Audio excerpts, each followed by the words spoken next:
Welcome to Wednesday Night is Overbooked, your midweek show about the world of professional wrestling with idiots who like to talk professional wrestling. I am your host, the king of the idiots, Joker Voice. LeftEyeEgo is having some technical issues. He will be here momentarily, folks. But in the meantime, to my stage right, it is our legal expert, Mr. Bradley Burnett, the Duke Devil 95. How are you, sir? Trying to get back into the swing of things after a week off. So that is so cute. I know that time in France was just so taxing and troubling. You have no idea how difficult it is to get through so many 5-course meals with a different wine pairing each time. It is. Oh, you poor baby. Yes, it is exhausting. I lost weight. I don't know how the hell that happened. Yeah, definitely. And directly beneath is the 70s Pods, Matt, the unbearable 73, hailing from the anus of the United States, New Jersey. Matt, how are you, sir? Oh, man. Feeling okay. You know, I don't know if you guys know this, but I finally have new glasses after. Likewise. I have new glasses too. I can actually see with just my eyes now without having to squint and cock my head. Yeah, that's always fun. Yeah, I had glasses that were scratched all over the place, and I have the progressive lenses, so my eyes like train themselves to like look around all the scratches. Now it's like there's no scratch. I'm like, oh wow, whoa, like there's actually a world out there. Yeah, it's like amazing. Yes, and we do have some folks in the chat right here. Let us say hello to some of them. We have our wrench of wrenches. We have a wrench of wrenches out here. Where did he go? I do have a question for Brad, though. Brad, did you make the pilgrimage to Coulamars in France? To what? Coulamars, the birthplace of Andre the Giant. Nope. No, nor did I make a trip to Le Bar, France, the fictional home of Jean-Luc Picard. Wow. This is a Trekkie you are not then. But anyway, we do have some folks in the chat. We have Jacob Ironside, our wrench of wrenches. Hello, sir. Also, who you will catch myself, LeftEyeEgo, and Matt on tomorrow night, Mr. Romany the Empire, who for some reason wants to see me naked. That's really odd there, Roman. Thank you. Jacob is dropping links in the chat. We also have Mr. Frankie Yakeley. Hello, sir. How are you? So we're just going to jump right into this. This morning at about 6 a.m. my time, the WWE announced a major deal. ESPN Disney is paying $1.6 billion for WWE streaming rights. Now, this 5-year deal will begin in 2026. They don't say when. I do have some information that may give some idea. Now, this includes the U.S. streaming rights to WWE premium live events. It will air on ESPN and will be seen. We'll see the Disney-owned company pay $325 million per year to the WWE for the broadcast rights.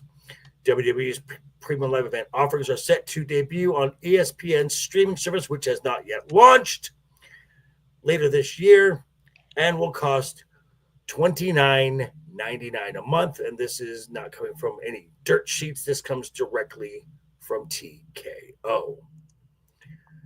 So there is other information out here.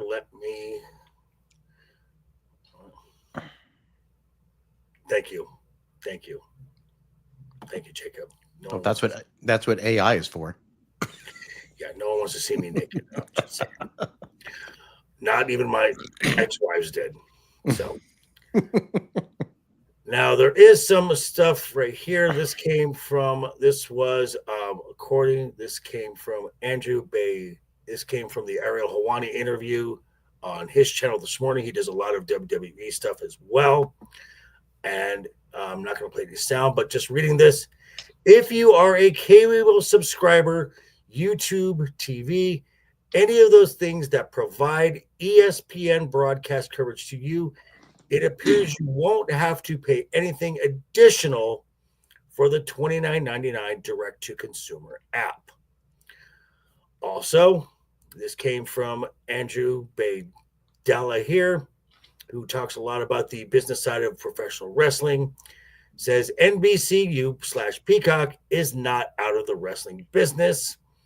Says he believes that there's a strong possibility that you could see TNA, which I said we're looking for a media rights deal, AAA, and NXT events on the streaming platform still, as TKO WWE continues to spread their content across numerous different platforms. NBCU would save a significant amount of money spent on streaming rights for WWE premium live events while maintaining some live sports entertainment pro wrestling content at a fraction of its previous agreement, as ESPN is paying about $200 million more than the current Peacock deal, or it will be. And then Brandon Thurston of WrestleNomics. Some details that might not be elsewhere, including the new ESPN deal does not include the library rights, which means all previous WrestleManias, all previous SummerSlams, Royal Rumbles, all previous stuff from the WWE's history, that is right now remaining on Peacock. ESPN will have pre and post premium live event shows. Sports Center expected to broadcast from some premium live event locations, as the WWE ESPN deal is 1.6 times the increase from the WWE Peacock deal. So I'm just going to lay out a little history of WWE and their streaming history. Now, WWE was one of the first companies that I hope not. So we had started off with the WWE Network, and this was about 11 years. What it was about 11 years ago for about $9.99 a month. That was a good buy. Now, with that, you got a library, you got premium live events, and you also got the very new NXT Black and Gold, which was an hour show. Then came the deal with Peacock. Now, Peacock at its lowest tier, which still had ads, was about $6.99 a month. A lot of folks flocked to Peacock, no pun intended, for the lower price.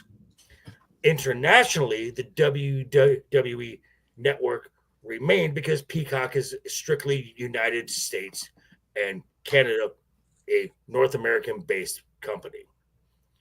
Then came the Netflix deal.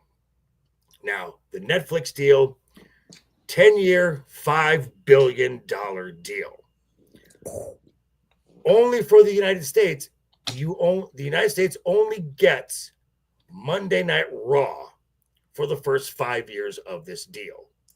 Internationally, everywhere else in the world, you get Raw, NXT, SmackDown, and all premium live events. This deal with ESPN is United States only. So, and from what Nick Khan said earlier today, he doesn't see that there's going to be an issue from WWE fans moving from Peacock to ESPN because they went from the network to Peacock with no problem at a lower price, Nick. At a lower price. I mean, even the lowest tier Peacock now is what, $12.99? Somewhere around there? Yeah. So from $12.99 to $29.99. That's an ask. That is an ask. Plus a Netflix subscription for Raw. And Nick said that the first year is going to have 10 premium live events. So for 12 months, you're only getting 10 premium live events. Now, I just went through the calendar of everything that Peacock covered this year. Starting in January, the Royal Rumble, Elimination Chamber, both nights of WrestleMania, WWE Backlash, Money in the Bank, Night of Champions, Evolution, both nights of SummerSlam. We still have Clash in Paris. We still have Crown Jewel in Perth, Australia. And we still have Survivor Series yet to go. Not to mention all 4 Saturday night's main events. And from NXT, Roadblock, Stand and Deliver, the upcoming Heat Wave, and Deadline. That is more than 10 events. Personally, I'm just going to give my personal take here. I think this deal for Disney is going to backfire massively. Because as we know, as a lot of streamers are advertising VPNs, which you can then go to a Canadian server and get Raw, NXT, SmackDown, the PLEs. And I believe even Surfshark is way less than the $30 a month. So I want to open this up here just on your takes alone. Brad, your thoughts.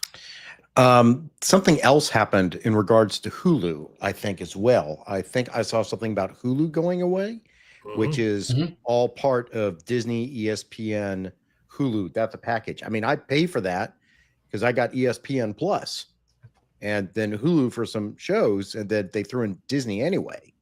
So, now we're getting into the streaming wars. I don't even know if it's still a war. It's just a streaming mess right now. Well, it's streaming consolidation. Yeah.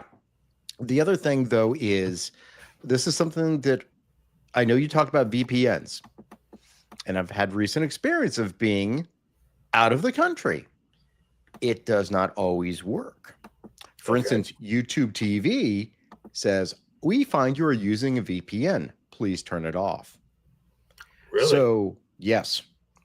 So if you're using a VPN, there will be some that will start blocking VPNs. Okay. So VPNs is just going to be basically for, if you feel like going on a boat to see a movie or something. There's technical, I'll give you the technical answer to that, Brad. Okay. So there's 2 ways. As far as YouTube blocking VPN, a lot of times that's because even though you use the VPN, you're still using your American YouTube account, so they can detect you very easily, right? Okay. So you got to bear that in mind. The way to use VPN to get around all of this is to make a VPN, get a Canadian or whatever internet provider, VPN into the internet provider, then go from there to your local content. Okay. Yeah. So that they can't even detect that, because that would be equivalent of you VPNing into like a computer and then using that computer to go to an entire different internet connection. So that's the kind of technical way about it. All right. So as far as the business goes, yes, we could do a whole show on it. So I'm going to skip a lot of right. And I have reached out to folks like the Valiant Red Valiant Red. And again, I'll say I agree with you, JV. Reviews. I agree with you, JV, that we, the wrestling consumer, are going to benefit from this.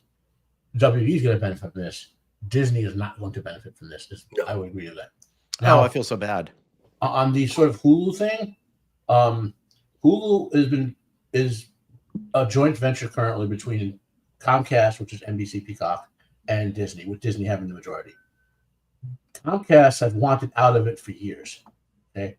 But for legal reasons, they've all been entangled due to debt and all that sort of stuff.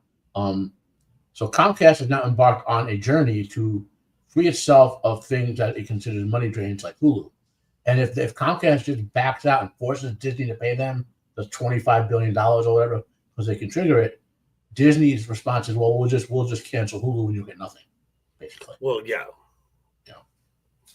So and as far as one last thing, TNA and TNA getting a big contract out of this, we said offline, a rising tide lifts all boats. So WWE's success is going to lift TNA, and remember AAA, they have another wrestling company they could get some TV time for.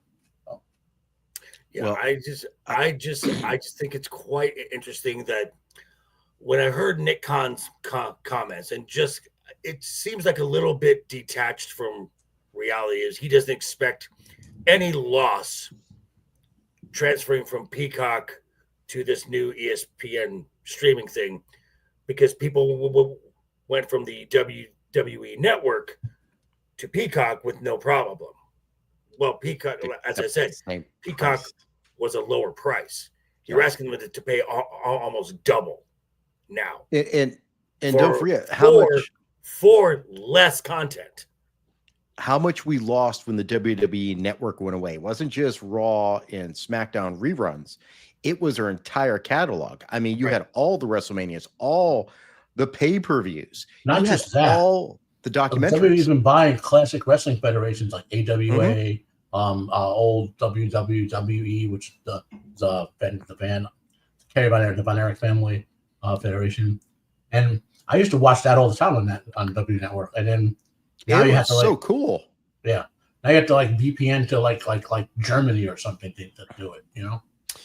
The good thing though, I think for Disney will be the cross promotion, because clearly we will be having next year, probably in November, will be renamed Survivor Series Doomsday, and we will have all sorts of cast members there. Can you imagine the crossover when we have Grogu appear next May at a PLE? You're gonna have like Chris Hemsworth and Jelly Roll joint choke slamming. Okay, enough of that nonsense right there. That's just some bullshit right there. Let's not do that again. The worst JV part is I'm executed probably plan B. right. I'm probably right. That's the worst part, dude. Yeah. And Ego says he'll be here soon. His camera is being a bitch. It does that every now and then. But I want to thank everyone here. We've got about 8 folks watching right now. Awesome. Great start. Also, we have a goal, double-digit likes. If we can get to double-digit likes before our top 5, and if we can get to a dozen before our second unheard of double top 5, we will have a special segment next week just for you guys. So make sure you check down below in the description, hit that like button, hit that subscribe button as well to all of our channels down below in the description. I say you better subscribe or we'll bash in some skulls, right?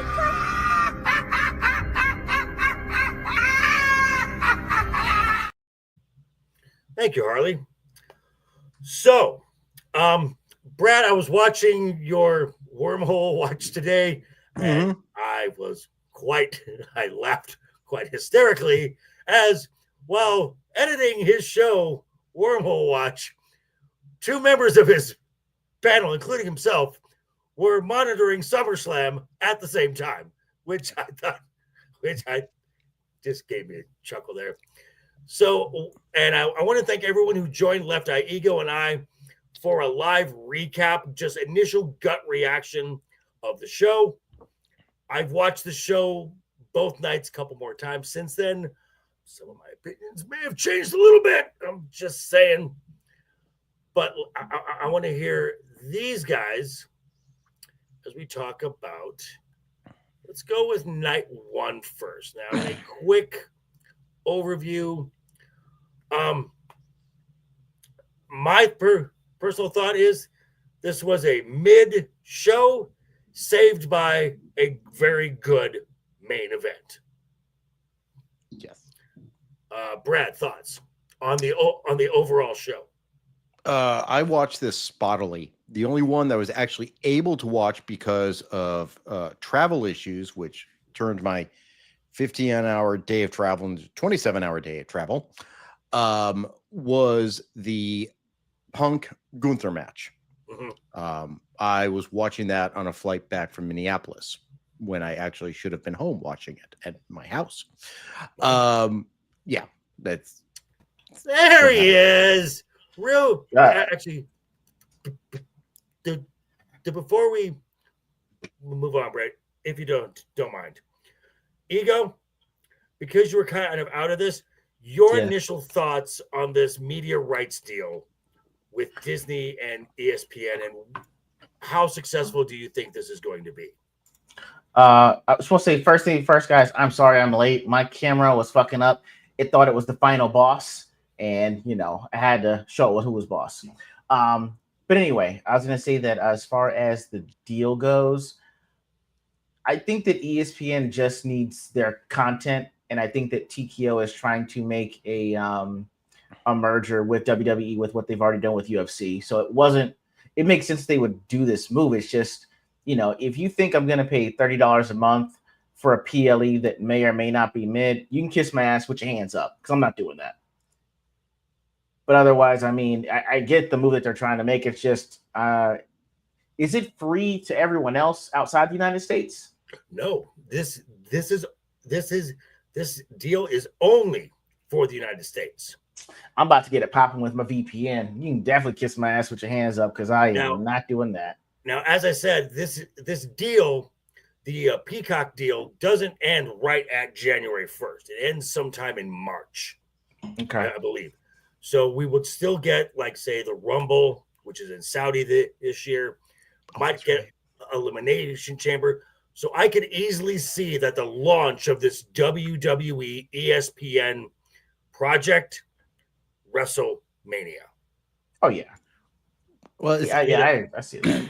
It's not just to be clear. My understanding is it's not just WWE, ESPN. It's like ESPN, and you're getting WWE with it, right? Right, and also with this package, I also heard you've also acquired NFL Network. So basically, Disney is basically going to begin owning live sports. Pretty much. Which, I mean, like I said, I have the ESPN app. That's how I watch F1 every week. And you also get some basketball games that sometimes you wouldn't see. It's your ESPN app is decent in the fact you got some catalog, but it's not a very well run app. It needs to be. It's really fixed. It's an awful app. Yeah, and a lot of bug fixes, a lot of glitches on there. I mean, it's good presentation wise to read stuff, but if you're trying to watch something, it's absolute trash. And I mean, does that mean we're paying extra for ESPN Plus? Like, it's a lot. People I already pay for. Like I say, I pay for ESPN Plus. There's a lot of mechanics that are not being made. I will say from what I'm sorry, just real quick. I heard that Hulu is getting phased out of Disney Plus so that they're firmly integrating everything. Y'all talk about that. All right, my bad. Yeah. So I get it. It's just a pain in the ass. This deal has a lot of moving parts, and we're not so more details will be coming through. So, Brad, you were talking about your overall thoughts of night one of SummerSlam. I agree with you. It was a mid event. And this kind of goes into something I will talk about later on when we do our top five. The stand-up match, I mean, clearly the stand-up match, again, this will be related in top five, was Punk and Gunther, and of course, Plan B. Because Matt? Of course, there's always Plan B. Exactly.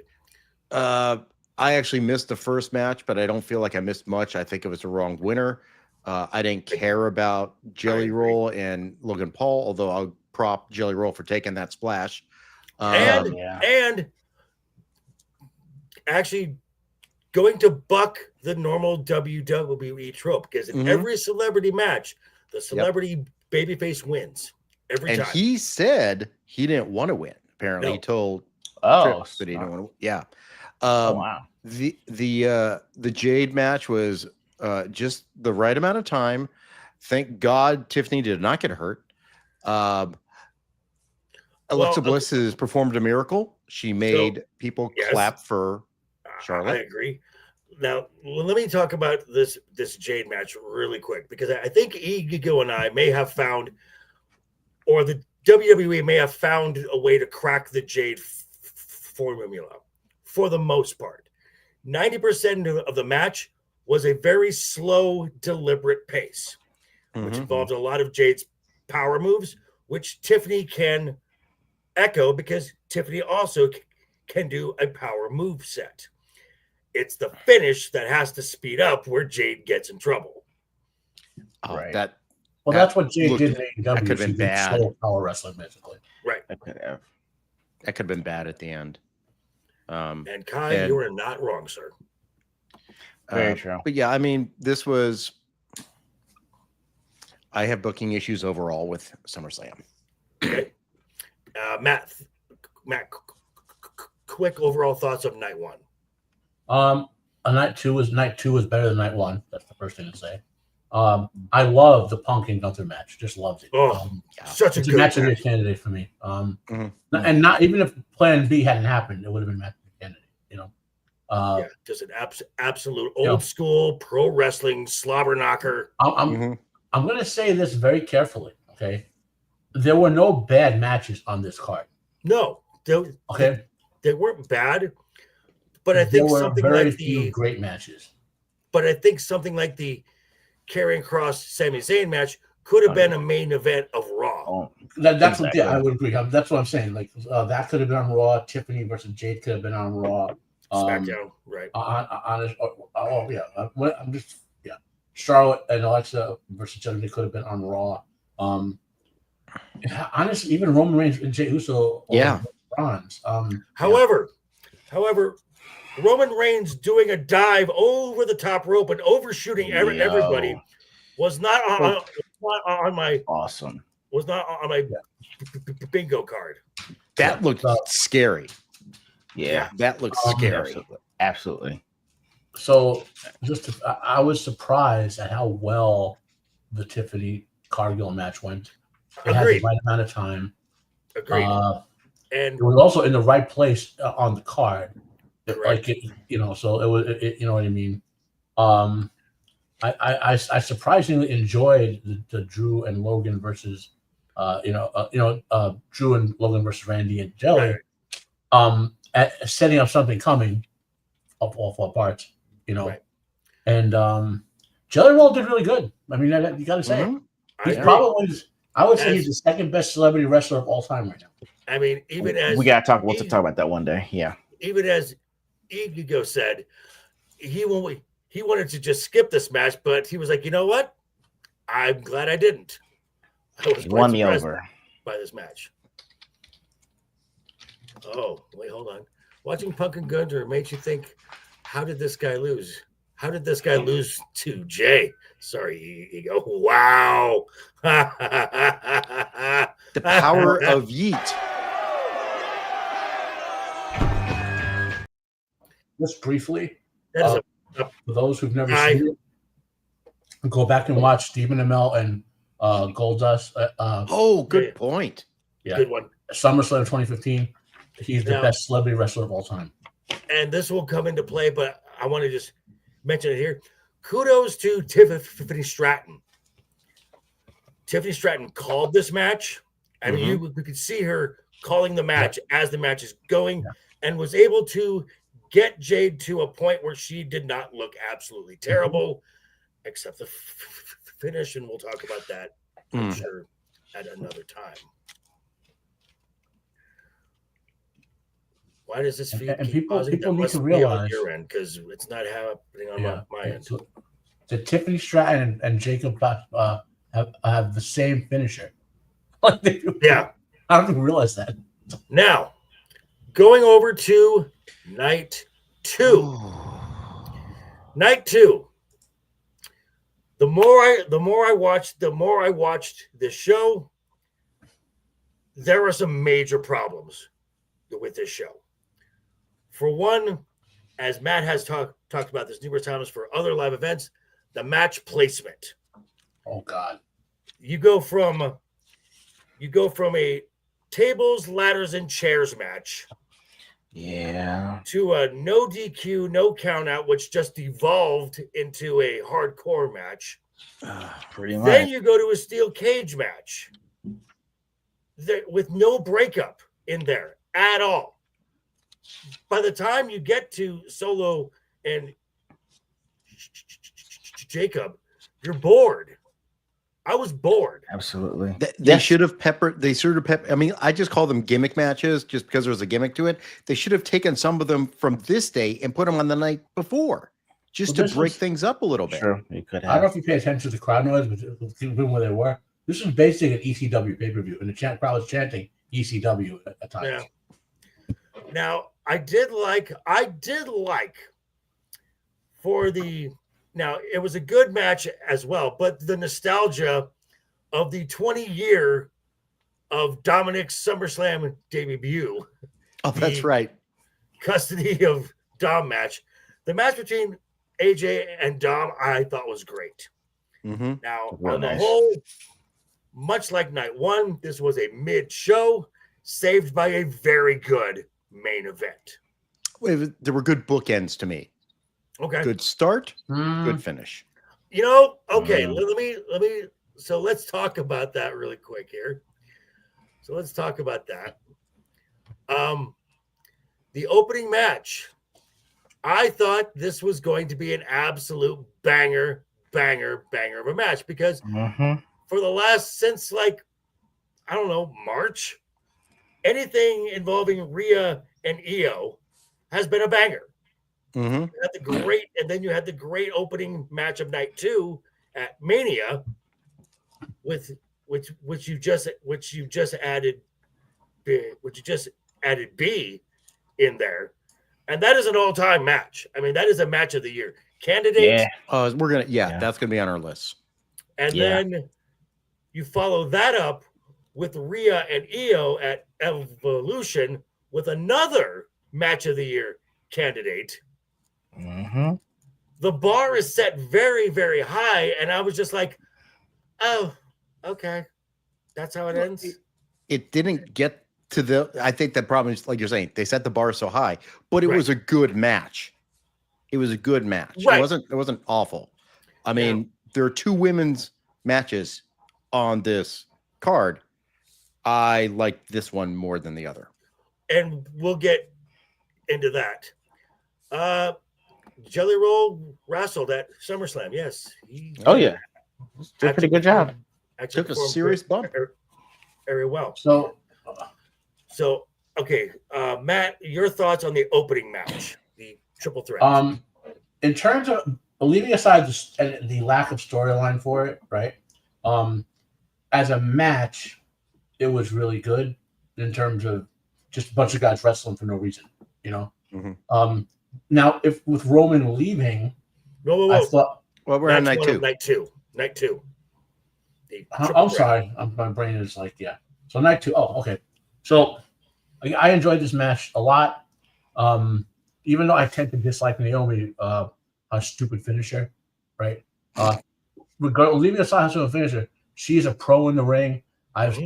She's quite a few times saved women matches that others have botched horribly. And she certainly deserves another run with the title. It would be, I think it's wise to keep Rhea Ripley away from the title shenanigans for another 6 months or so, just to let her rebuild or heel credit, whatever way they go with her, you know. So I that's kind of my thoughts on that first match. I don't think it should have been the opener, but I thought that was. And I think WWE was just trying to recapture that magic of the WrestleMania Night 2 opening match. Mm-hmm. Yeah. But I mean, that was lightning in a bottle there. I mean, that's gonna be hard to top that match. And again, if that match had never existed, I would be praising this match much more. Mm-hmm. And I think that's a fair statement. Now, the other women's match, oh dear God. I mean, initially I was like, okay, this wasn't terrible. The more I've watched it, I hate this match. The more I've watched it, I hate it. For one, it was 25 fucking minutes. I was going to say the same thing, Jamie. I was going to say the same thing when my time was up. You could have cut this match in half. Mm-hmm. In half. Now, what I did say on this show, because of the stipulations, that I hoped it did not devolve into a plunder match. What did it do? Almost immediately devolved into a plunder match. Now, I was listening to JD from New York and Jason Solomon. Jason Solomon said, if they had just gone for one thing, if this had just been a tables match, first woman to go through a table, this would have been a better match. But instead, you've got chains. You've got Lyra zip tied, which the gimmick didn't work at the one point, and Lyra came out. And really, what this match did, it took away what made the previous 3 matches really good. Yes. Wrestling. Exactly. Yes. Wrestling. Mm-hmm. These two Joker women are again, good wrestlers. Again, like you said, if you had not seen, like you said with Naomi, Io, and Rhea, if you had not seen the prior matches, that would have been a great match. If you had not seen the prior matches with Becky and Lyra, this would have been probably a good match. But we had the bar set so high, especially like after that one time where I thought she was shit. And then Lyra turned in a great performance against Becky that WrestleMania match. After WrestleMania, I mean, Backlash. Match. That was great. Great match. And then it's like this is awkward. The botch on the wrists, and it's just like I totally agree.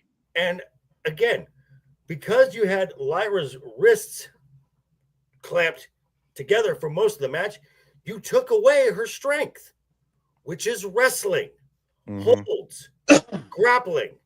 You take that away, this match had nowhere to go but down. And the wrong result. Because as we saw on Raw, the next program for Becky Lynch is Nikki fucking Bella. Nikki fucking Bella. Although I do like the digs at Becky. I do like the digs. I will say, though, that line was fucking savage. Oh, my God. Wait, you can't see him. Oh, damn. Yeah. I was like, holy shit, we went there? Yeah. Now, this match would have been the worst match of the night had this match not happened. Yeah. This match fucking sucked. Yes. That match was a Raw SmackDown match. You have a steel cage match, and there was nothing savage about this match. You've got 2 Samoans. Mm-hmm. 2 Samoans. One is nicknamed the Samoan Werewolf. The savagery that is built into this match did not exist. And the one moment that you wanted to see, you saved it for the post-match for a viral moment. This was bullshit. This match fucking sucked. Now, a plunder match that was exciting. We had pretty much our 5th TLC match in history, which 25 years ago, TLC debuted at SummerSlam. I thought this match was fine for what it was. This was just a human car crash. I do say 6 teams is way too many. Yes, I agree entirely. I disagree for reasons that what all those guys allow is for them to set up the spots without you seeing them do it on the camera. Like all those tables and stuff that got set up by the guys out of the ring. So that's an old ECW trick for why they used to have those giant matches. Smoke and mirrors. I get what you're saying. It was just hard to focus because there's so much going on. Well, I think that's the result. The problem with the director and the camera guy, not the wrestlers. Now, I will say, Johnny Gargano hitting a springboard DDT on Joe Gacy to the floor through a table. Dexter Lumis hitting a seated senton on Montez Ford on the floor through a table. Ray Phoenix doing a frog splash through Nathan Frazier through a table to the floor. Tommaso Ciampa on a table getting out of the way of Axiom hitting a Spanish fly on Angelo Dawkins to the floor through a table. That is just a holy shit moment. You also forgot Candice going through a ladder. The greatest female hardcore match spot. Holy she broke the ladder. Candice LeRae is now a hardcore legend. Candice LeRae, I mean, I like the women's contribution in this match. I cringed when they first came out, but they pulled it off and elevated the match to me. The proper way to use women wrestlers in a it could have been a little more intergender stuff, but fine, whatever, But I loved this. I call this TLC 2025. So it's on my match of the year candidates. Oh, not mine. Wow. Yeah, not mine. Well, you remember, I love stuff like this. I know you do. I love wrestlers showing off their athleticism, their toughness. Well, I mean, you don't always want to see a death match, but I like the idea. I think you do, Matt. I think no. What I mean is, just a little bit. No, I don't always want to see. I think you do, just a wee bit. I don't always want to see like everyone. I don't want to see a murder, but get it close. Just blood and drugs everywhere. So awesome. The timing was great by the wrestlers in this match. There was no having to wait 2 minutes for the guy to get in a position or whatever. Again, that's what having all these dudes allowed. Now I noticed the one thing. Did you notice the tables that Johnny and Tommaso got flung into on the outside? When they stacked them up, there were holes dug into, and there were holes that were dug into the corners of each table, so the legs could fit in and be a lot more sturdy. Well, these are gimmick tables. I mean, right? But but again, the furniture doesn't always cooperate. So when the stuff slid, because these tables can slide when they're on each other, this held them in place. And then the main event, again, I thought this match was great. Yes. I disagree. I don't care. I don't care. You're wrong. That's fine. I thought it was good, but I wouldn't say great. I thought this match was fine for what it was. It was the right result. And I like the fact that just the week before SmackDown, when John's he just buries Dwayne, buries Travis Scott in that entire storyline. Hey, Rock, go fuck yourself. Basically. And we got the old John Cena.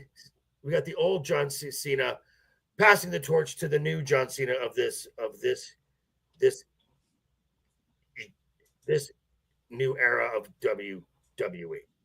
I thought the match was fine. Quick thoughts, Brad, and then Matt. I really enjoyed this match. I'll have more comment later on, but I thought it was really well done match. And I appreciated the fact we really didn't have gimmicks or any sort of interference. It was straight out wrestling match. Two guys going out. They went, 25, 30 minutes almost? Half an hour. Yeah. What happened at the end? Well, this is 37 minutes. They went 38. Yeah. 38. What happened at the end, of course, Right. Interesting.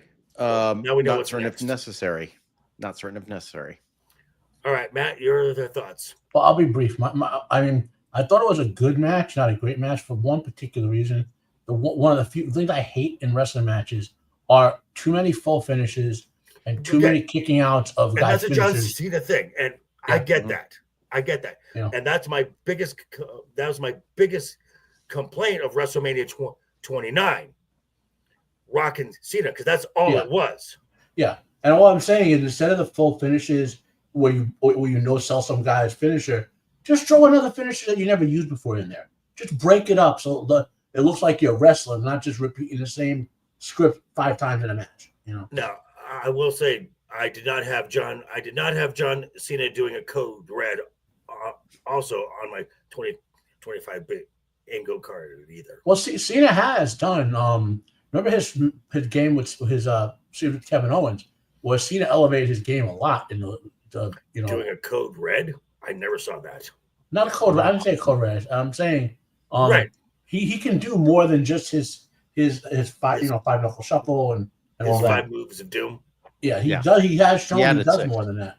So that's all. That's what I'm complaining about. Okay, so we did have 2 topics. We're just gonna kind of merge them into one right here, and because it kind of relates to the main event, and 2 topics that have been talked about quite often is the Cody Rhodes heel turn and the seeming obsession with that, and a retrospective on the John Cena heel run. Now, personally, I've been saying this for some time. Anyone who says, well, this may be the heel turn of Cody Rhodes, this may be the heel turn of Cody Rhodes. You know, we had Sam Roberts and Megan, whatever her name is. Oh, there was a dark side to Cody. Stop it. Cody's not turning heel anytime soon. You all need to knock this shit off. It's not happening. I want to know from you guys if you see an obsession and why people want Cody Rhodes to go heel. Ego, I'll start with you.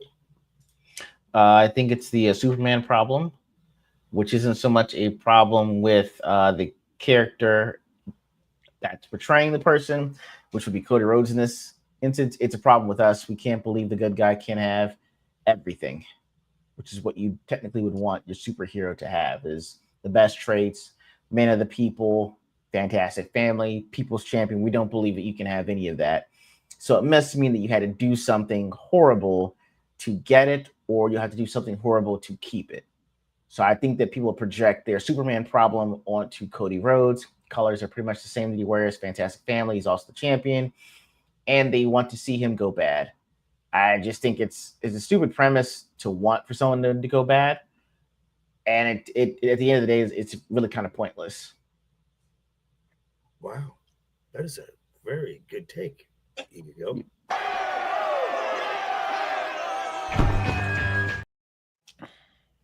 Well played, sir. Brad, your thoughts? I pretty much agree with Ego. I think also it's the audience these days. We're a much more cynical society than we used to be. Don't forget, there was a time when Hulkamania it's Hulk Hogan, it's Hulkamania. And then, you know, we had the Attitude Era, which changed things a little bit. Then John Cena came in, and Cena was Cena. He was never the bad guy. He was always a good guy. And the heel turn, that was what it was. But I feel like, you know, today's audiences, they want that shade of gray. You know, it's like, I can't, like Ego's saying, it's like, how can Superman always be good? Well, sometimes there are good guys. And stop trying to put reality into a fantasy. Okay. Wrestling is a fantasy. It's, guys, the reason I like wrestling is it's soap operas for dudes. There's storylines and dudes fight, and then hot chicks show up. I mean, come on, it's soap opera.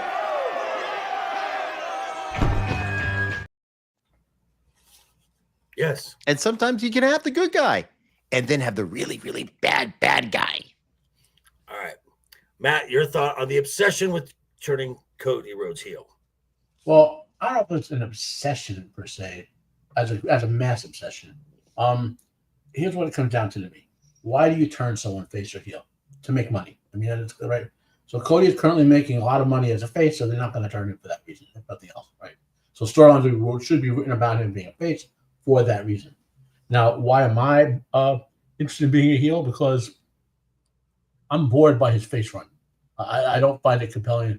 It doesn't draw me to want to see his current face run. That's just me personally, okay? That all being said, he'll be a face for a while as long as they don't think they can make more money with a heel. And I'll leave it at this. Let's say you turn Cody Rhodes heel. Who's going to take his place? Who's going to take his place as the top babyface in the company right now? I have an answer to that, but he ain't coming up for a while. I mean, there's nobody. Mm-hmm. I mean, I can tell you who probably could be in the next 2 years. Jacob. Oh, that was a big pot. That was the one positive about that match. The crowd was really into Jacob. Mm-hmm. You could start moving Jacob into that role because he's going to be here a while as the top babyface, and your top heel would be Braun on the other side. You can build on these two guys for years to come. So, but as of right now, there is nobody to take Cody's place as the top babyface in the company. And that's just my thoughts on that. And because this was the first 2-night SummerSlam, we have something special.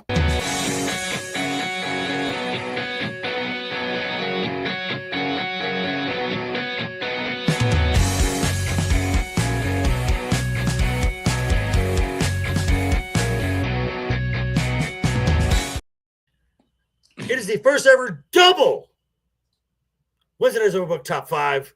I want to thank everyone for being here. Make sure you have gone down and hit that thumbs up button. It costs you nothing. The engagement is what matters now with YouTube. Make sure that you have left a comment, subscribe, share the video, hit that thumbs up. Again, you can also check down the merchandise link down below in the description. That's another way to further support the channel. Also support all our channels, as all of our links are in the description. I say you better subscribe or we'll bash in some skulls, right?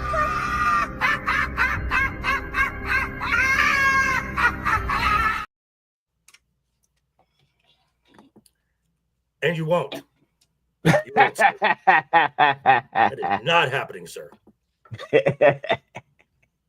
So, and again, if we get to double-digit likes by the time this top 5 is done, and we get to a dozen by the time the second top 5 is done, we'll have a special segment for you all next week, Cut or Keep, where we will go through the entire WWE women's main roster. Who do we cut?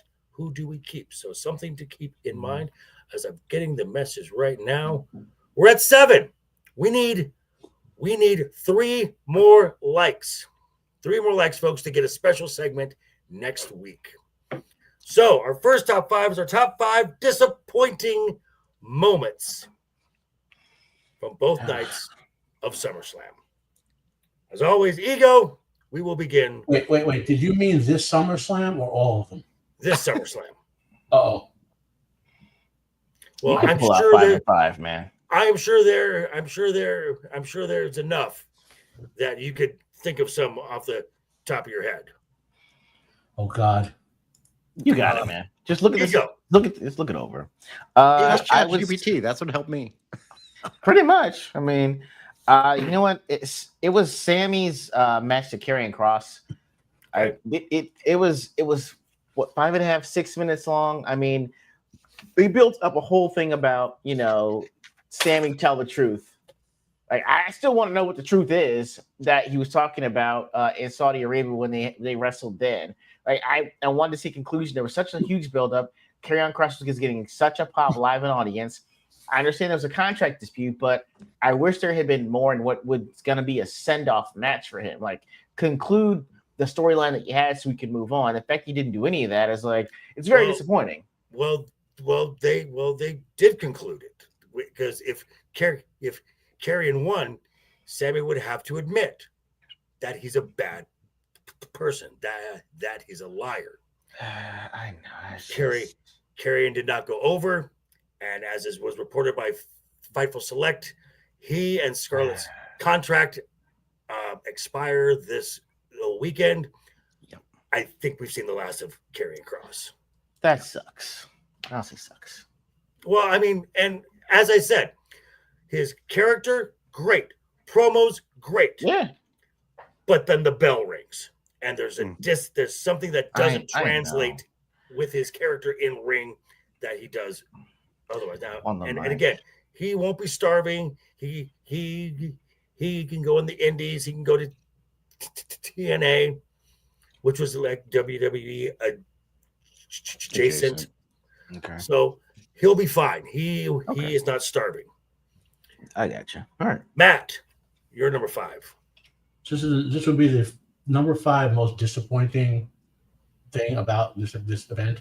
The fact that they gave Becky Lynch and Lyra Valkyria 25 fucking minutes. Okay. There you go. I don't even explain everyone shit. Alrighty. Brad, your number 5. Mine is pretty similar to Ego's. It's basically the end of Karrion Kross and WWE. They were building something backstage. It was something interesting.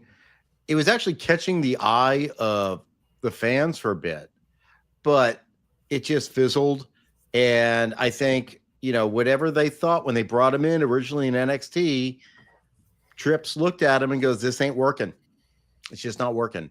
So it was a lackluster finish to what could have been an interesting storyline.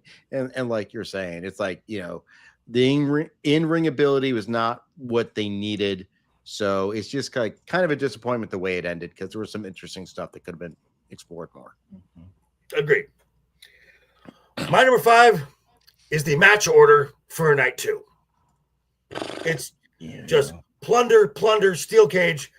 Oh dear God, there's no time to breathe in that at all. I think we're gonna have a lot of numbers all over the place, guys. Oh, there will be numbers. It's gonna be a mess. It's gonna be a mess. All right, Ego, you're number 4. Number 4, that was disappointing for me. The Lyra Valkyria match with Becky. It's not because I don't like Lyra Valkyria. Yes, it is. But Don't it's, lie. no, it's not. No, I will explain to you why.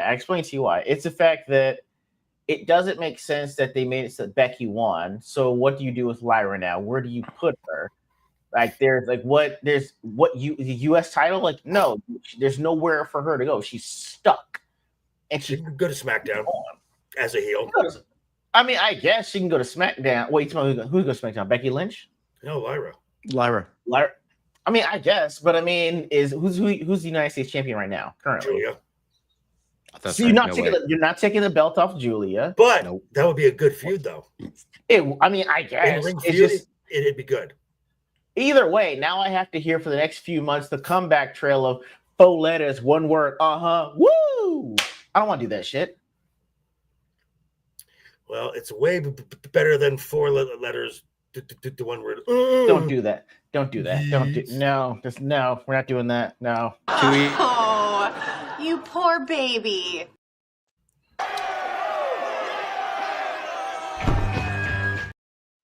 Yeah, that one's mine, bitch. Fine. Walked into those. I protest this, but I will report it. Seriously, no one cares. Matt, you're number 4. Number 4 is that Sami Zayn carrying cross match even being on the show. If he's really being released and he's being undervalued, why put no? Like, what is the point of this match even being on show? You could put any 5 other matches I could think of could have been here, but that one, Number 4. Brad, you're number 4. I'm in the same boat as Ego at this point. Becky Lyra. We had such a great match before, and then we see this, and it's like, matches before 3. Yeah, it's just, what were you guys thinking? And this is something I'm going to bring up later on. The wrist tie, the zip ties, kerfuffle. Camera guys, you've been doing some good work. You know to switch away. Don't show this when it's so obvious. Just change the angle. Find a different camera. There's something going on back in production. And because we've watched WWE Unreal, whoever produced this match talking to the truck should be cut away. Yes, exactly. Because when it's that noticeable, you're really destroying the product. Right. My number 4 is the Karrion Kross Sami Zayn match. It should not have been on a premium live event.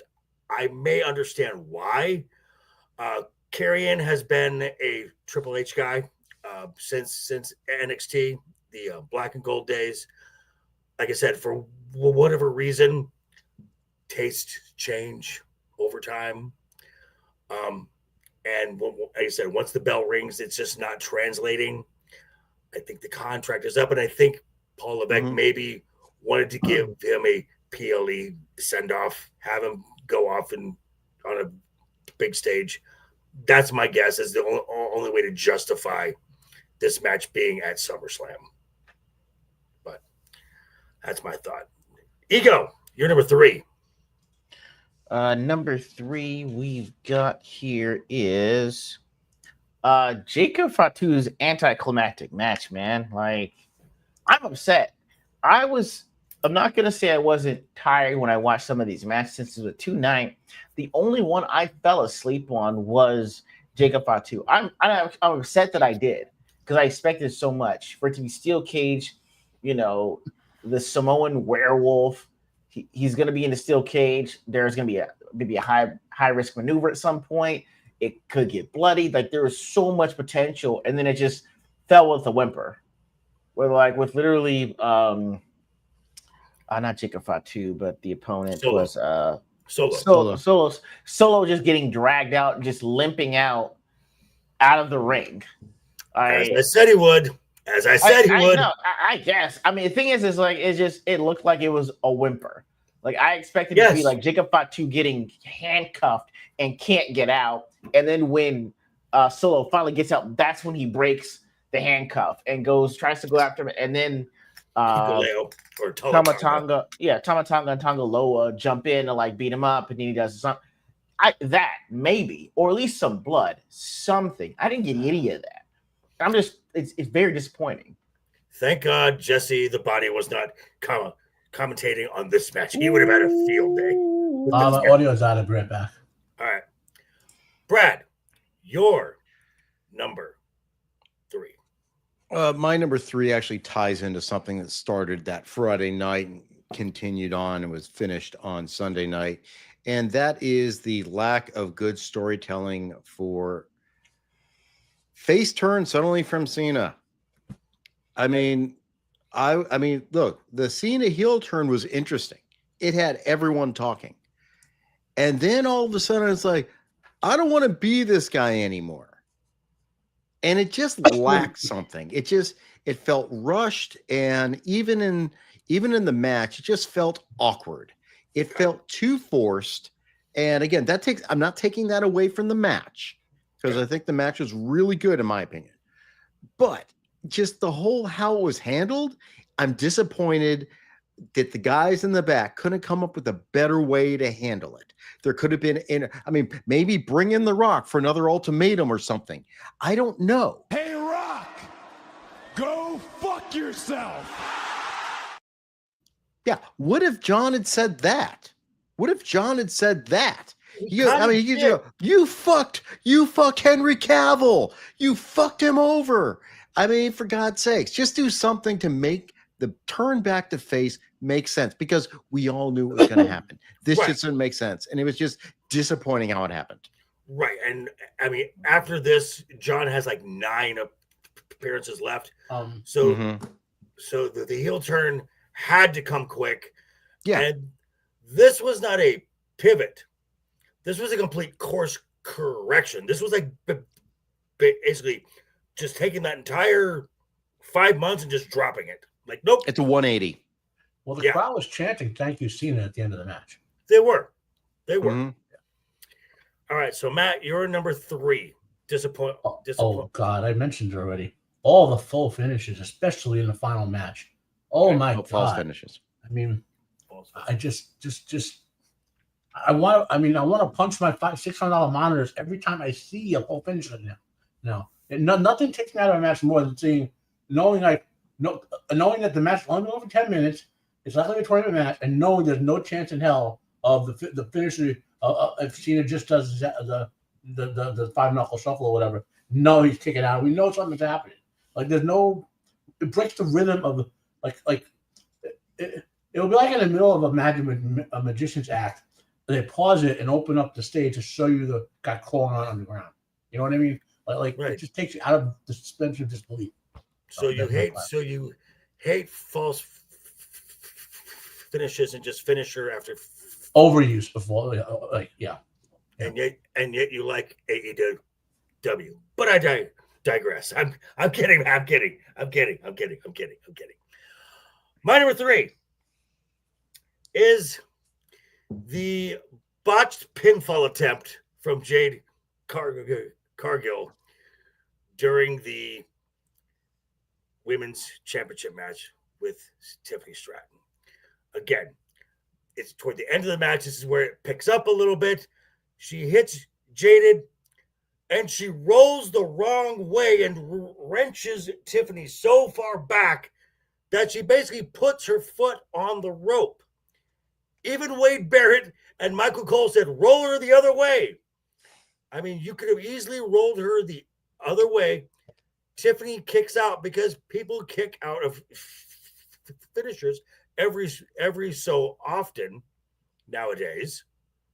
That would have been fine. But no.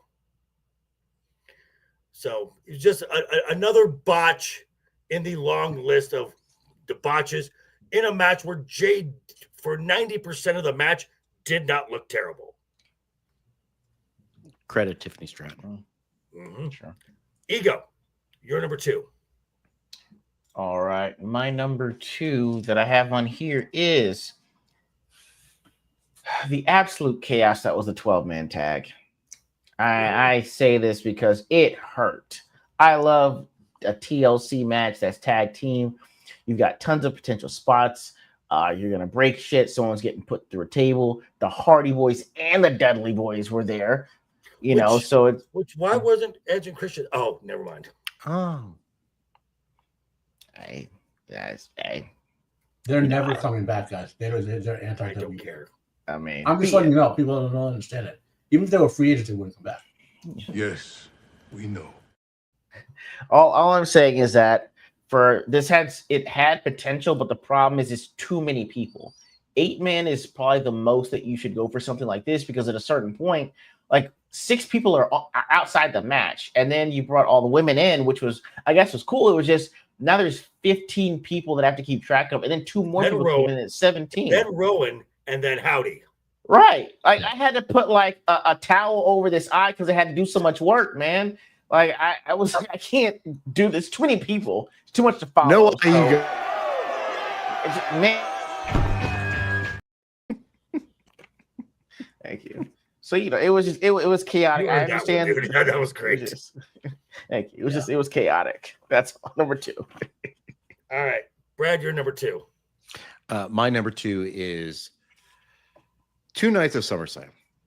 Okay. This is, in my opinion, a failed experiment. This was bloated. I mean, first off, they were filling so much.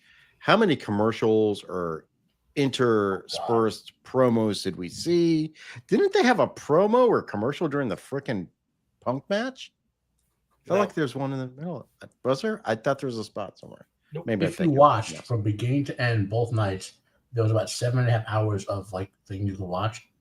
Only about like not even 4 hours of that was matches. Yeah. The problem is they're just putting too much filler in, which is, and I'm afraid that like, oh, we love the 2-night experiment. You know what? Let's do a 2-night SummerSlam. Let's do a 2-night Royal Rumble. No, I get WrestleMania. I know. I get WrestleMania. Okay. But literally SummerSlam, there was so much here that didn't need to be here. They could have pared down a lot of it, make it 6, 7 solid matches, properly timed, cut out all the promos, and you have a great show. This was, it's becoming a slog. It's becoming tough to watch. 105,000 people over two nights at the prices they charge. I know. This is not well, you know what? Then I blame the fans for being less discerning. Stop accepting slop and get good wrestling. Just because it says WWE doesn't make it great. Gotcha. Fair. Very fair. Matt, you're number 2. Well, I guess I have to blame Triple H at this point. The match order and placement when you take both nights into account. Okay. Like we said before, they should have put some of those hardcore matches on the first day. Some matches that should have been like you should not have put Becky like 25 minutes. One thing, but you should have put Becky and Lyra right between an incredible TLC match and regardless of and then a men's steel cage match. You can't take the women hardcore match seriously as between 2 men. My number 2 is the Becky Lyra match. Again, could have cut this match in half. And this was not a wrestling match, which is what we've gotten for the past 3, and they've all been very good. So when you take away what is the best part of these matches, the match is just not good. And what's come afterward, a program with Nikki Bella, dear God in heaven, and probably Lyra having to go to SmackDown because there's nothing for her now here. There's nothing for her on Raw. Bleacher Report says, "Oh, she's going to clearly go for the World Championship." No, Get the fuck out of here. No, no. absolutely not. Again, that's bogged down. You've got Naomi, Stephanie now. Wait till she comes back. Liv. Yep. Io, Rhea. That's Naomi as the Bianca. champion. Well, B is on SmackDown. She's SmackDown. It's just SmackDown. My bad. Oh, it's about Raw. Never mind. Yeah. So I mean, Raw stacked. Raw is that's a lot. ridiculously stacked. Yeah. So yeah, Really. Becky Lyra number 2. Ego, you're number 1. Disappointment of SummerSlam. Number 1 disappointment of SummerSlam was, as soon as I figure out where I just wrote it down here. Damn it. Oh, come on. Where did I put it? You know what? Actually, I know what it was. It's not that it was bad.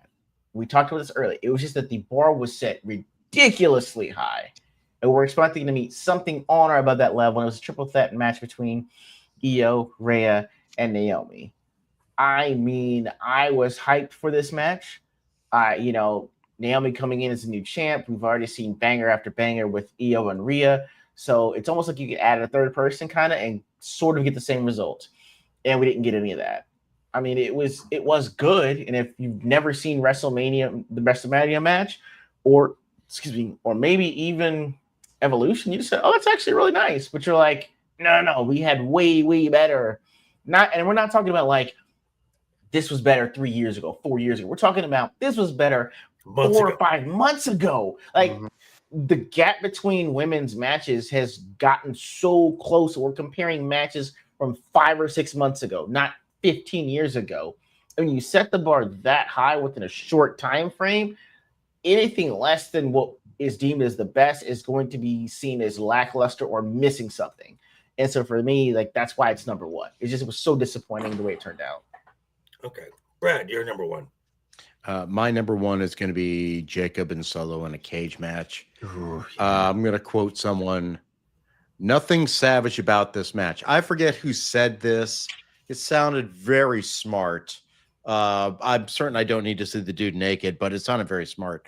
There was nothing savage about this match. I mean, you have 2 Samoan maniacs who should just be beating the hell out of each other, and they don't do it. And then here's the rest of the gimmick. Here's the Bloodline 2.0, which honestly is 0.2 to me. Well, honestly, it's 0.2 to me. It's kind of worthless at this point. Bloodline without Roman, it's failed. The Bloodline -2. Yeah. This is just so disappointing. So disappointing.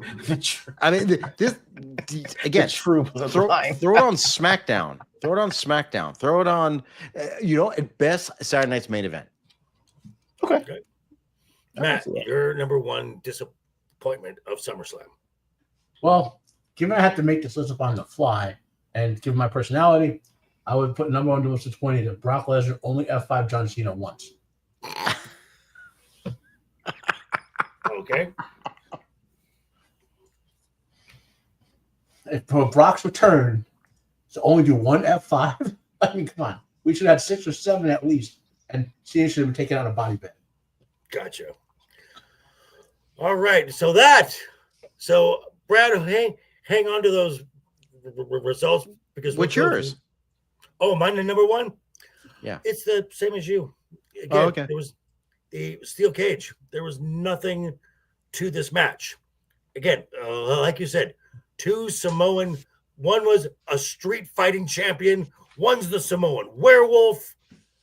And as much as I don't like to quote Matt on these hardcore type matches, there should have been like appendages hanging from the cage at some point. Yeah. Just from the bodies should have been broken in this match. There was more brutal arguments between the two old ladies on Downton Abbey than this freaking match. Actually, the fight in the stands was more hard. Oh, that's true. I forgot about the fight in the stands. I gotta adjust my best performances now. Than the match that was in the cage. This match sucked. Absolutely fucking sucked. I hated this match. I still hate it. So Brad will hang on to these results until the end. Yep. As we are now ready to go to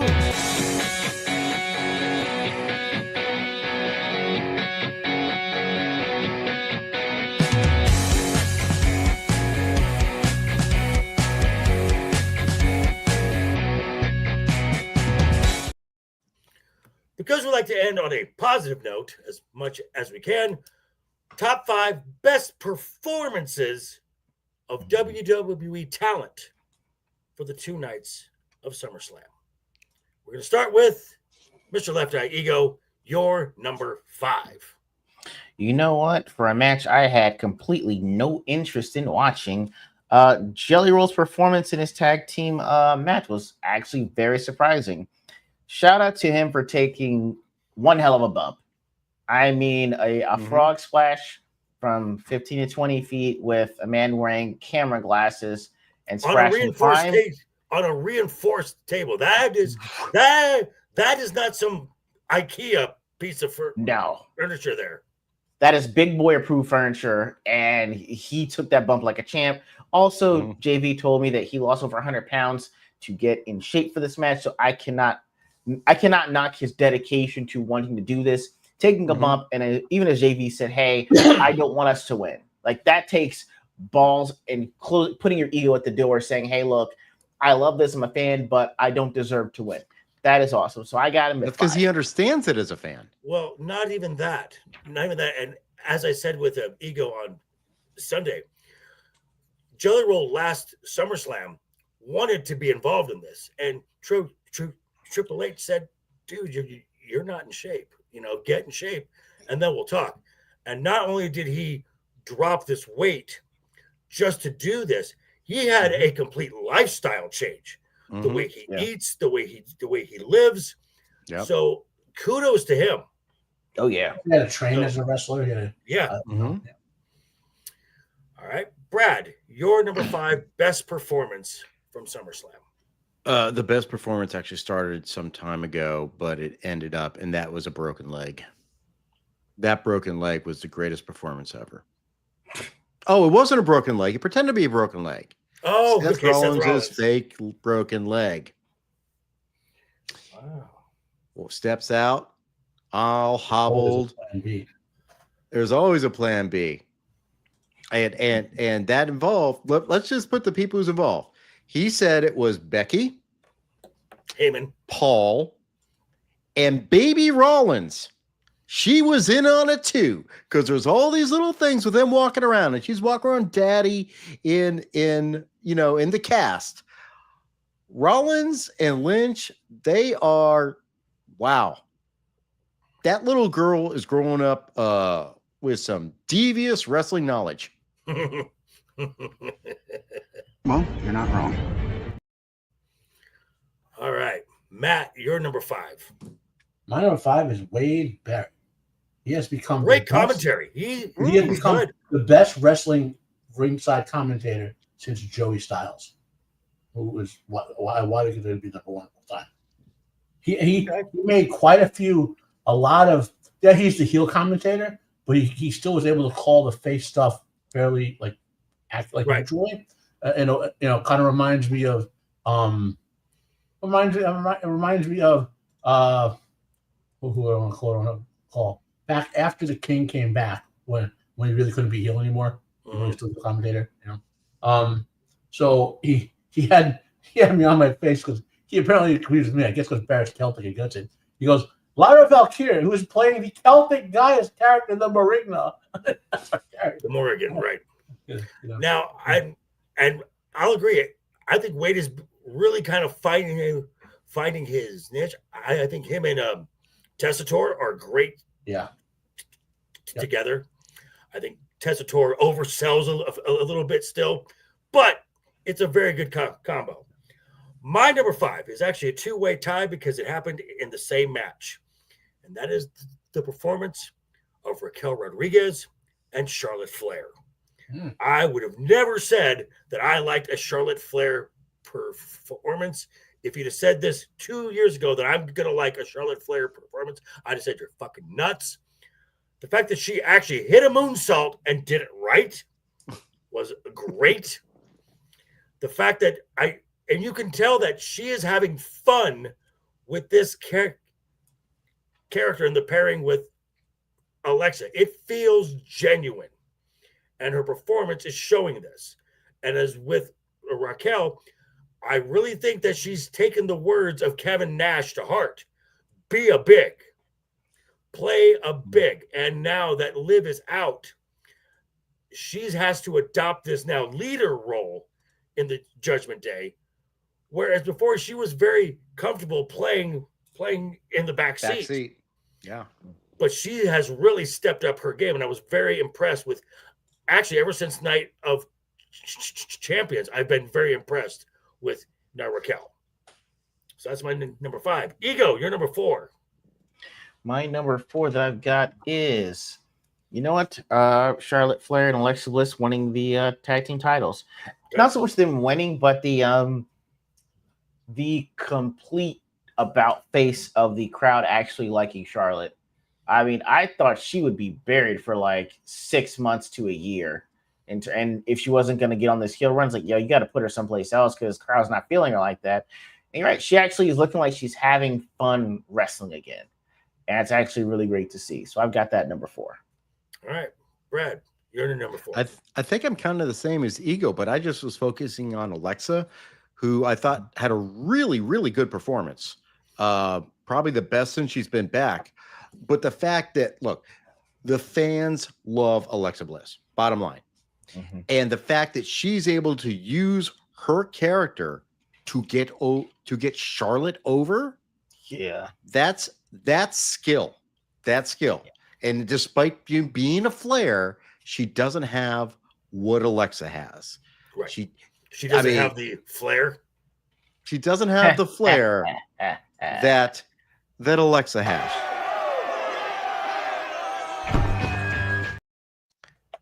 I'm adding that's that yours. One. That's good. She has the FLEHR, right, but she doesn't have the true flair, which Alexa has. She's able to bring it no matter who she's playing, heel or face, and to bring Charlotte along and get the fans with her. That's why I think Alexa, I mean, I guess we got to combine it with Charlotte in points, but I think Alexa gets the notch above Charlotte. Gotcha. Matt, you're number 4. My number 4 is Tiffany Stratton. She called a great match. She carried the match. Although Jade did her part, like you said, for most of it. Honestly, the only thing I dislike about Tiffany is her outfit. I wish female wrestlers would more wrestling outfits and less suggestive outfits. That being said, she is incredibly athletic. She's very young still, so hopefully she'll diversify her moveset a little more. But I said this before, her and Jacob fought to the same finisher, and like she gets not quite his height on it because I don't think most people would do that. But like you can like if you had them back to back, like if Jacob, let's say, did a co-gender match and they both hit their finisher, her finisher would not look less than his. She's so good at it. Jacob does more. Jacob covers more ground. Tiffany's more of a high rotation. Well, Jacob looks like he wants to kill the guy, whereas Candice looks like she wants to like win them and pin them. You know what I mean? Right. It's like Vader. Like Vader looks like he wanted to murder the guy with his moonsault. You know what I mean? Right. Whereas Jushin Thunder Liger wanted to win them and pin. Yeah. Right. And Matt, I agree. Tiffany Stratton is my number 4. Again, because this and WWE, as I said, this was a test of Tiffany Stratton. Thankfully, it was a short match. She called the match in the ring and was able to get a decent match out of Jade Cargill by keeping the match at a pace where you can get Jade over, make her look decent, and not have the botch fest. So Very Tiffany true. Stratton is my number 4. Great performance by Tiffany. Does not get enough credit for only being in this game for 4 years. Very true. Ego. Only 26. Yeah. Ego, your number 3. You know what? Cody Rhodes' performance against Gunther and him winning the title. Actually, not Gunther. I'm tripping. Cena. I'm tripping. Damn, man. This is what 2 nights will do to you, man. You get superstars crossed up like that. But yeah, it's just him finally regaining the title, being the top merch seller, the golden boy, and the top face that you've got in the company, top baby face.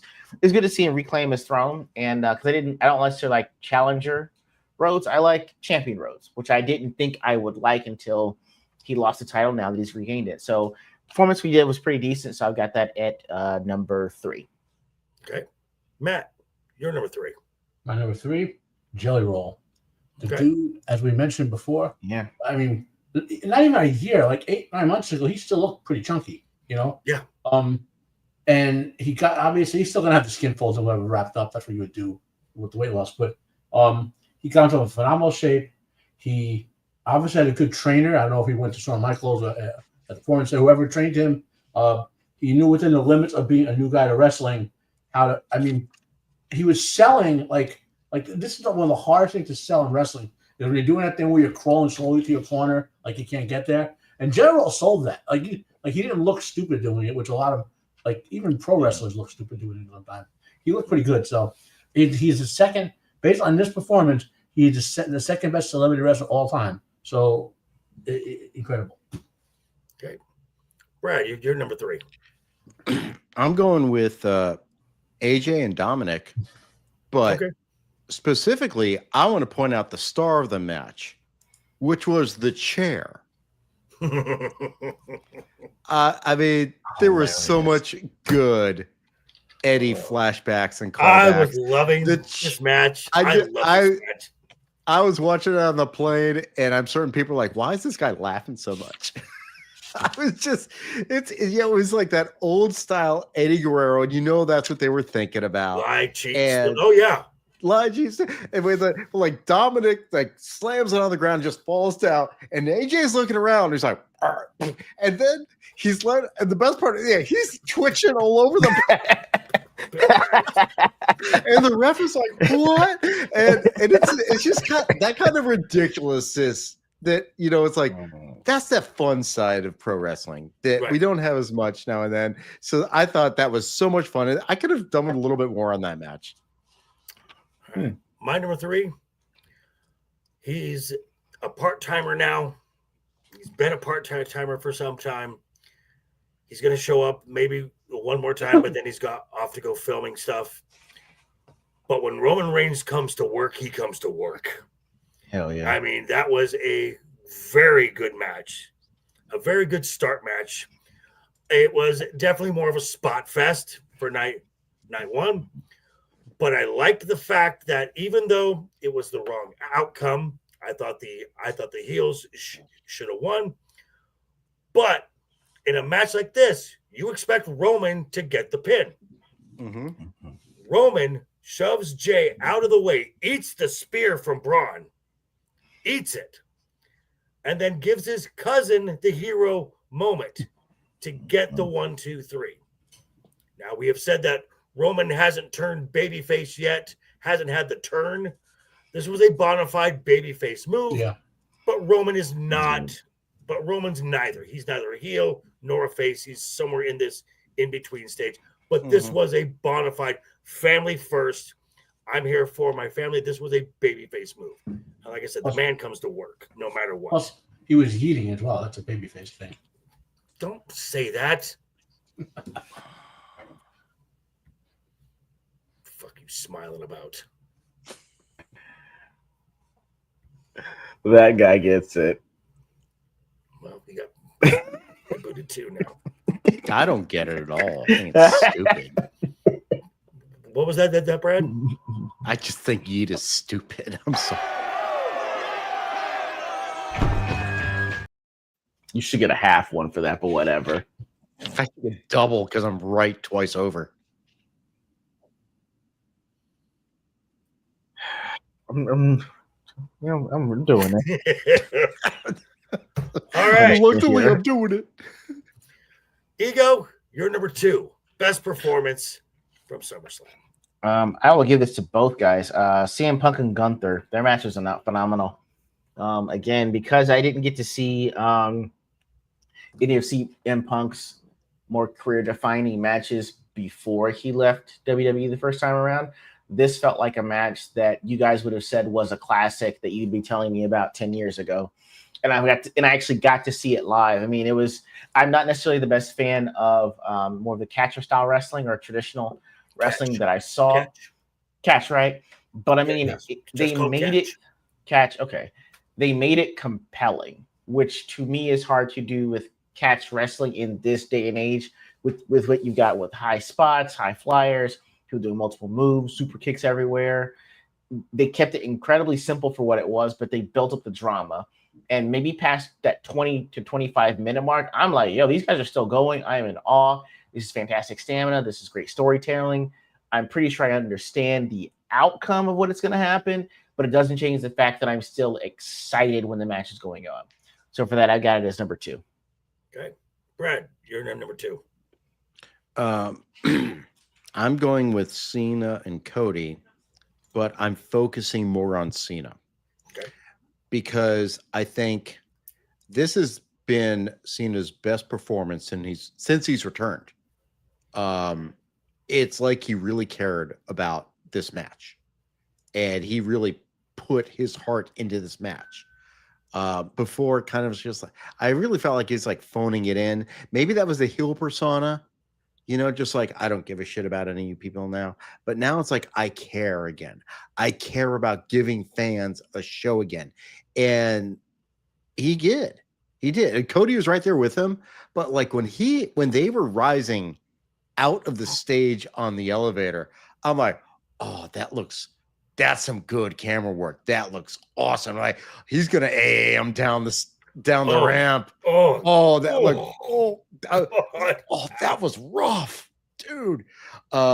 So yeah, I think both of them were great, but for the nod, I give it to Cena because I think this has been his best performance since he's come back. Okay, Matt, you're number 2. My number 2 is Candice LeRae. She does the hardcore legend, the greatest female wrestling spot of all time in a big time event. Obviously, I can delve deeply to like New Japan or Stardom or the Indies with some of the crazy stuff that Piper used to do. But she did it like a champ. She didn't hurt herself beyond the normal amount you hurt yourself hitting a ladder like that, and she stood out in a men's match with a great spot. The women did the proper job, I give her all credit because I mean, I say it all the time. As someone who wrestled in high school for real, dropping from 5 feet in the air hurts, even when you don't hurt. You know what I mean? Right. And seeing these guys like do like who did the top? He went from the top turnbuckle and landed basically flat on the ground. I like missed some guy in one of the matches. It was someone missed. It wasn't a miss. It was a dodge on purpose. Anyway, but they do those spots all the time, the men, and women do those spots in the proper context. It's very creative and well done. Candice pulled it off. All right.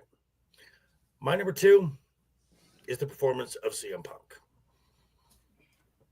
That guy got his ass beat for a half an hour. Mm-hmm. I mean, he mounted almost no offense in that match. It was basically just the performance was sheer will. And I'm the crafty veteran. I'm going to find a way out. I'm going to find a way to keep going. And the chops that Gunther laid into him, dear, that hurt me half the time. And just the moment when Gunther got arrogant, as he does, gets tripped up, Punk rolls back into the ring, and Gunther's selling the blood.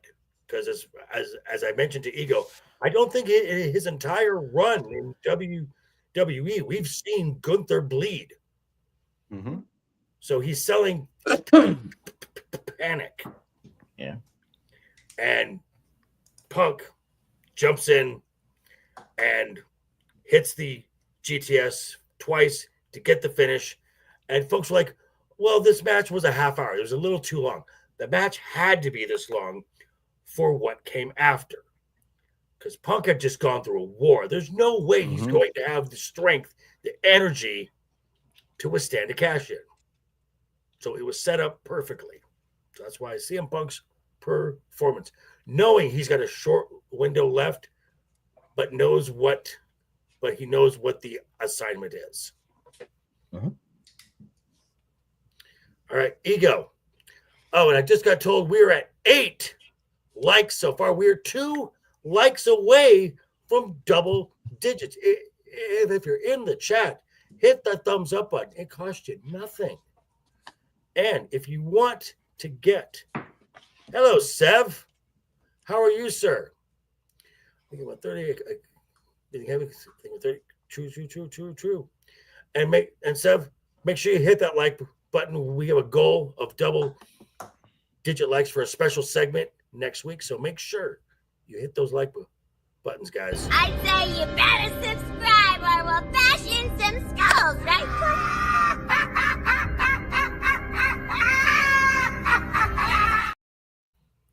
And check out the link to that merch store. Check out the link to all of our channels down below in the description. All right, Ego. Best performance of SummerSlam. You're number 1. Man, it goes to the top rope thief himself, Seth Rollins, stealing the World Heavyweight Championship from CM Punk. This was fantastic because I remember the first time I saw this happen, and it was the first time I said, holy shit, you can do that. And people said yes. So to see it happen in real time live, and the thing was, my buddy Stuntman was watching it with me, and he was surprised as hell watching the whole thing unfold. And again, talking to you guys about it, we kind of knew what the play was going to be, but for him, he was like, yo, you guys actually know this stuff? For him to ask, like, hey, you guys actually know these things can happen, and to see him experience what I experienced with Seth Rollins making the highway robbery of the 2020s was something to behold. So Seth Rollins committing the robbery was number 1 for me. All right. Brad, you're number 1. My number 1 is Sylvester Stallone getting over on, oh shoot, I just forgot his name, Dolph Lundgren. Oh, I'm sorry. I just meant the clone of Rocky IV, Punk versus Gunther, because that was Rocky IV. Were you playing the music in your head when they started wrestling, when the time started turning? He kept getting hit and hit and hit. And then what happens? He bleeds. He bleeds. He's human. Finish him. The only thing missing was Gorbachev up in the rafters clapping. That was the only thing missing. CM Punk knew exactly what he was doing. He played it like the storyteller he is. He was fucking Rocky Balboa, taking all those shots, getting his opponent wore down. But he's got the iron will. He's that steel because he trains himself to be that way through all the things he's been through. And then he got it together. And unfortunately, motherfucker Seth Rollins shows up at Plan B. But otherwise, CM Punk channeling Sylvester Stallone, Rocky IV. This was Rocky IV. All right. I got it. I'm sorry. Can we give him a mic drop on that one? That was actually really, really good. That was okay. That was really good. Okay. Matt, you're number 1. My number 1 is a tie for first place. We mentioned it before. It's a match of the year candidate. It's CM Punk and Gunther put on a phenomenal match. Even if Seth Rollins hadn't cashed in, just the match itself was a phenomenal match. It's I dare say an AEW high-end level match if you want to go from pure technical ability, not storyline ability.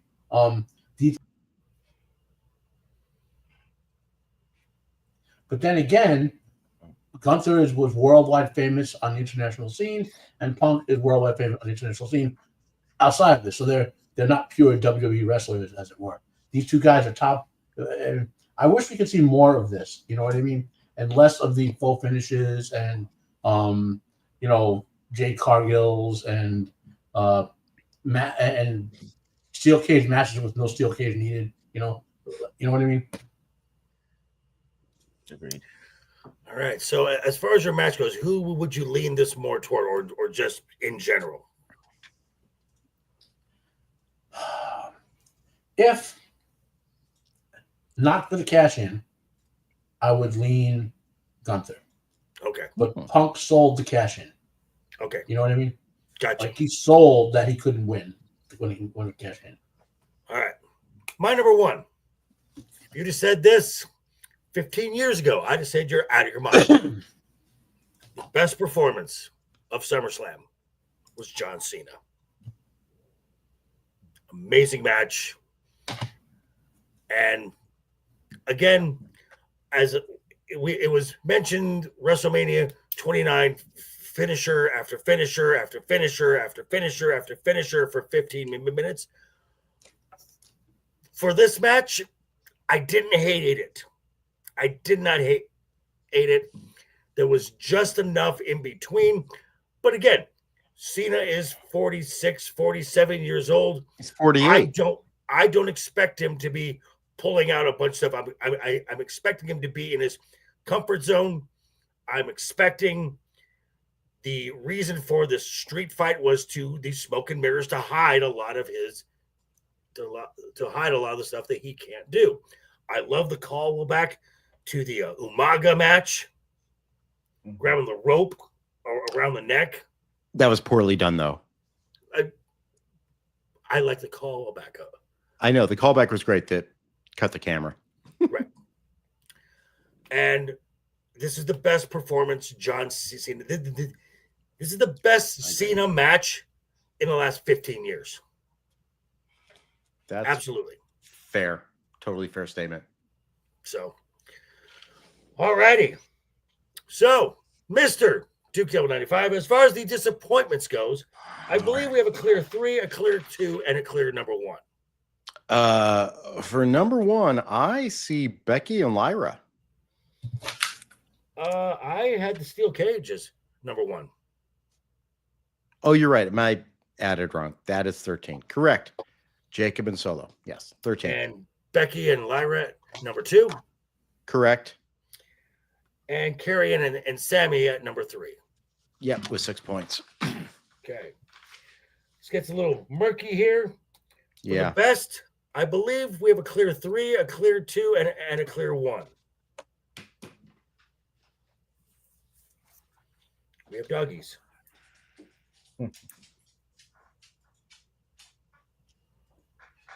All right. So with Matt's caveat, I adjusted the numbers here. But the clear number 3 to me appears to be Seth Rollins. I got 6 points on Seth Rollins. That's what I have as well. All right. Okay. Now the number 2, I'm having Cody and Cena. Which now I pick, again, Cena. I lean towards Cena as well. I think Ego just said Cody and Cena, but I definitely lead Cena as well. And then I have 13. That was at 9 points. That was correct?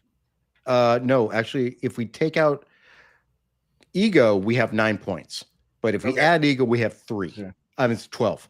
Then next would be Punk, because Matt specified Gunther over Punk. But I got Punk, Ego has Punk, and you have Punk. So I got 13 points on Punk. Gotcha. Okay. But if we just like consolidate stuff, it is clearly Punk and Gunther overall. Gotcha. So, biggest disappointment of SummerSlam is the steel cage match from night 2, and the best performance was CM Punk from night 1. Thank everyone for being a part of this special SummerSlam recap. We're at 9 likes, folks. We're at 9. 1 more. Someone hit Can we have a number 10, please? Give us 10. So, Mr. LeftEyeEgo, what do you have coming up, sir? So I will be joined with JV and Roman and the crew for Roman's birthday celebration tomorrow at 7 p.m. Central. Then the wife and I will be going live on Sunday at 6 p.m. for another episode of Ordinary Gains. All righty. Mr. Matt, the 70s pod Matt, the unbearable 773 in his stylish new glasses. What do you have coming up? I'll be on sir? Roman's show tomorrow with JB and Left Eye. Rumor, Roman may or may not share live home video of him riding dinosaurs in the Cretaceous age. Wow. That being said, so this weekend on the questioners, we'll be dropping a video again talking about like woke stuff in video games and things like that. That's a more intellectual show that I do. Next week we have Wednesday's Overbooked, whatever topic we're going to discuss. And this show is intellectual. Not quite like that. And next week, what movie are we doing next week on Roman's show? Something. Yeah. So. All righty. And Mr. Duke Devil 95, what do you have coming up, sir? Convey Roman my birthday wishes on his 500th birthday. I will be on Static 2020's weekend pregame where we get to see god-awful TikTok videos and hate our lives. Go watch my channel. We have Wormhole Watch every week. 10th episode of season 2. Oh my god, it sucks so bad. I will be catching up on Strange New Worlds, trying to do some quick reviews on that. And then of course Wormhole Watch keeps going on, and we're in the bad times. Don't worry, Ego, we'll bring you back for good stuff. All right. I appreciate it. And for myself, I will have a content dropping on Friday, but before that on Thursday with Mr. LeftEyeEgo and Mr. Matt here, be giving a birthday celebration as Roman has survived another year around the sun. Becky Lynch proposed a statement that she and Seth Rollins are the greatest wrestling couple of all time. Is that true? Well, tune in Friday for my regular content to see my thoughts on this, and I want your thoughts as well. But as always, we'll be here next week talking about the world of professional wrestling. Hopefully we get another like-in so we can do a special segment just for you guys, cut or keep. But until then, I want to say on behalf of everyone here, I want to say keep talking, keep smiling, keep having fun, and until next time, Toodles! take care. And here we go.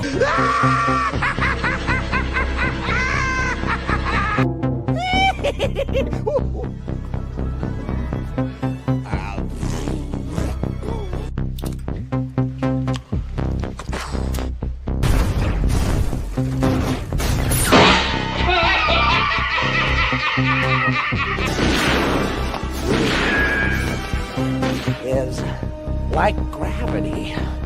All it takes is a little push.